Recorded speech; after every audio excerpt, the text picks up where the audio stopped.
你知道道教的房中术吗？你觉得它是简单的性行为吗？你知道真正的房中术是怎么修炼的吗？修炼房中术真的能延年益寿吗？今天我们来说一个比较隐晦的话题，道教房中术。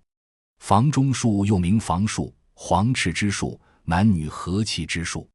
古人认为房中术是一种能使人返老还童的仙术，在一些神仙家和方士中间广为流传。《汉书·艺文志方纪略》记载的古代方剂有4种，一曰医经，二曰经方，三曰房中，四曰神仙。道教理论家葛洪在《抱朴子内篇》中也大谈房中术的神奇效果。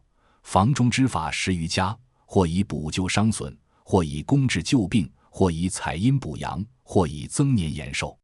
玄素，道教房中术尊玄女和素女为始祖。玄女与素女是传说中的房中家，皇帝曾向玄女和素女请教过房中之术，因此玄女与素女被尊为房中术的始祖。皇帝、老聃、彭祖、荣成公都是玄女和素女的学生。《神仙传》中记载了不少修炼房中术而得道成仙、延年益寿的人物，例如荣成公行玄素之道，延寿无极。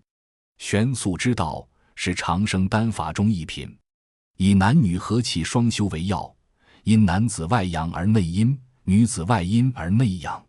男欲成纯阳，故以女子先天真阳补其内阴；女欲成纯阴，故取男子先天真阴补其内阳。房中术内合。房中术被道教吸收以后，逐渐发展成为一种比较系统的理论体系，并且一些道派专门以房中术为修炼内容，称为男女双修的泥水丹法。道家认为两性关系对长生不老能起到重要的帮助作用。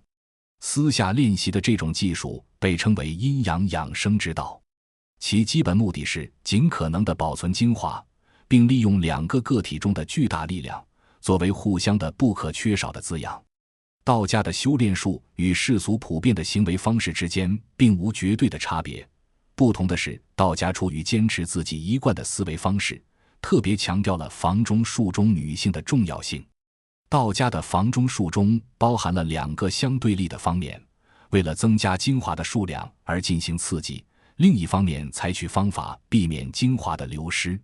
在今天看来，进行一连串的这种操作是有损心理健康的，但对道家而言情况有所不同，因为两者的目的不同。修炼道家的房中术是为了互相帮助，特别是阳。道家所采取的另一种方法是在关键时刻让好东西转人膀胱，道家认为这样能滋养大脑及还精补脑。道家特别强调一连串的对象，并有许多互相矛盾的选择方法，但由于存在着季节、气候、月相、星占状况等一套严格的禁忌，所以道家修炼者很少能碰上适当的吉日。然而在房中术这种道家的生理宗教修炼中，最使人感觉惊异的是，修炼者除了进行通常的婚姻生活及私人修炼之外，可能还要公开。这些仪式起源于2世纪，在400年前成为通行。举行这种仪式时，先是跳舞，随后或者是2个领祭者当着会众的面，或者各自在庙宇场院4周的房间内。房中术有3等，上者利己利人，中者互有损益，下者损人利己，魔道之行。道教认为精、气、神为人生3宝，精足则气充，气充则神旺。如人能时常保持精足、气充、神旺的状态，必然健康长寿乃至长生。反之，不断耗损3宝，必离病夭亡。彭祖警告人们阴阳不顺伤人，主张男女相成，由天地相生。他认为健康的性生活是人不可缺少的，夫妻的性爱生活既要注意方法、适度的时辰，又要牢记房中禁忌，凡醉饱、劳累、喜怒过甚、大寒大暑、狂风暴雨，皆不宜房事。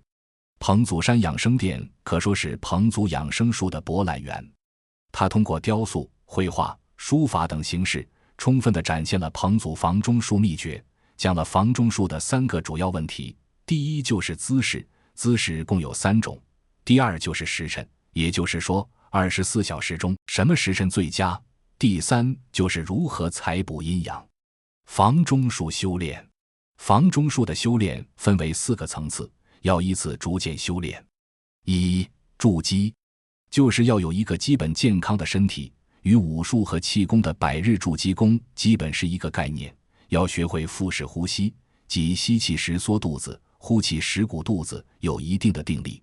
比如一手丹田时的时间要保持长一点，大概20到30分钟以上。练习肺活量，就是憋气练习，起码要练到憋气的时间长到心里数数50到100个，而且要禁止房事，为以后打基础。